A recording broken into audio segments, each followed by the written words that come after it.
office today, outdoor office, and I was just minding my own business and started noticing all these bubbles in the water with me, which is kind of cleared up in this little area right in here, but I'm coming up on Scatterfield Road, okay, and I don't have my exact name of the location, but I do believe that there's a Superfund site located in this area.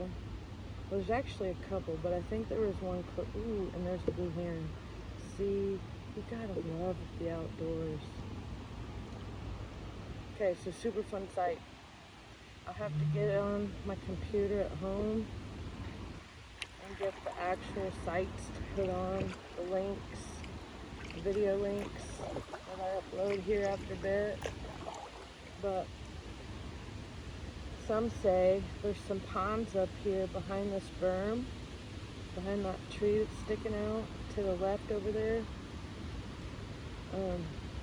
They said that fish, some people seen fish back there at one time that had like 3 different eyes, deformities, different types of deformities because of whatever they had back in here.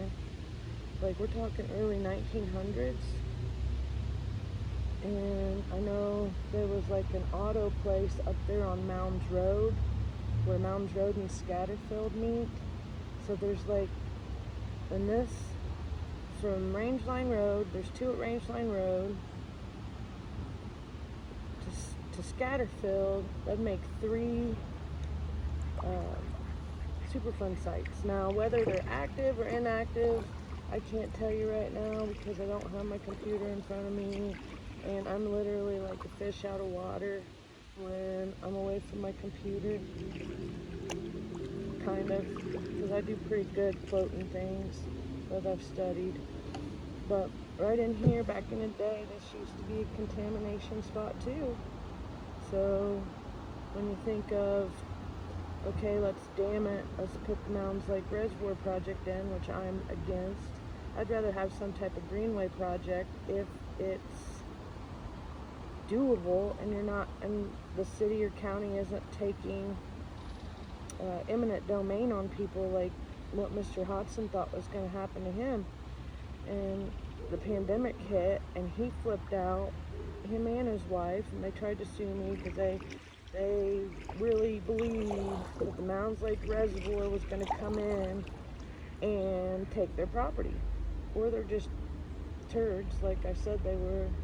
I don't know. It's still debatable.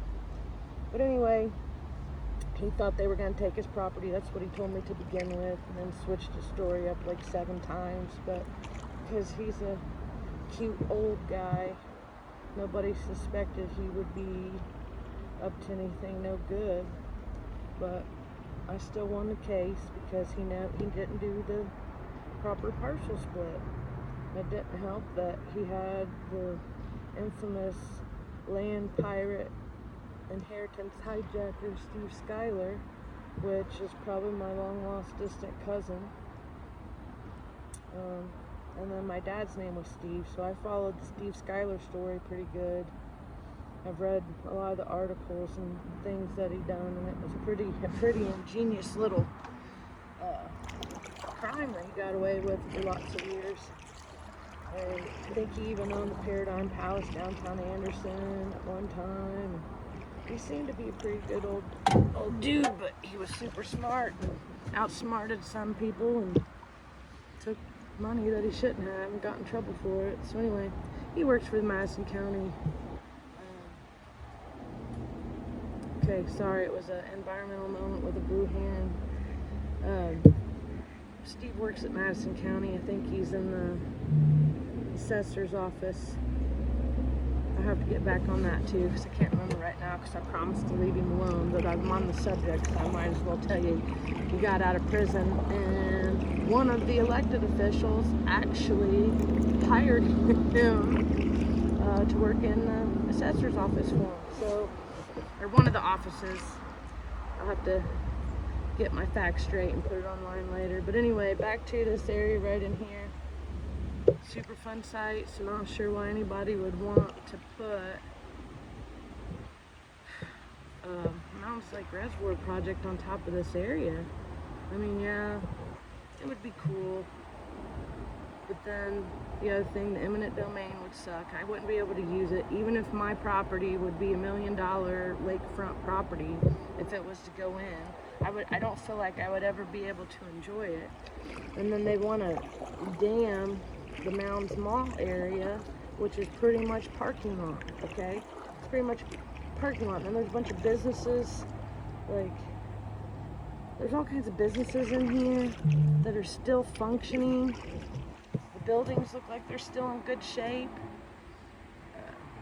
So back to, I would rather have some type of fancy greenway project connecting everything if they weren't hurting people's feelings. So okay, here we go. Starting to get into some junk. So we can see that, I don't know, there is good algae and there's bad algae. Okay.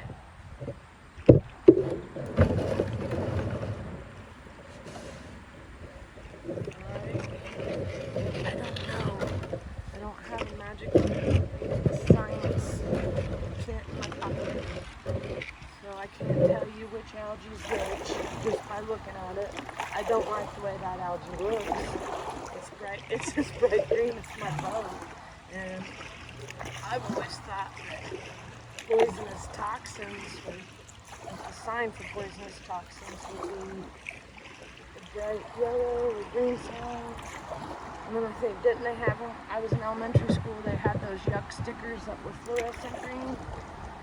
So I guess when I see something I think that might be toxic, that's what I see as a green face with tongue out instead of a smiley face. So there you go. This whole area in here has this gunk on it. So that'd be a contributor to what's going on down at the Randy Wells. I mean, it's upstream.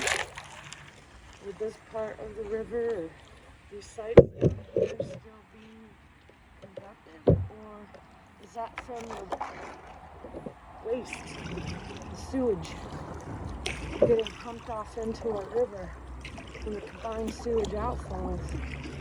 I mean, it's really so hard to determine. No shit. Sorry, pardon my French.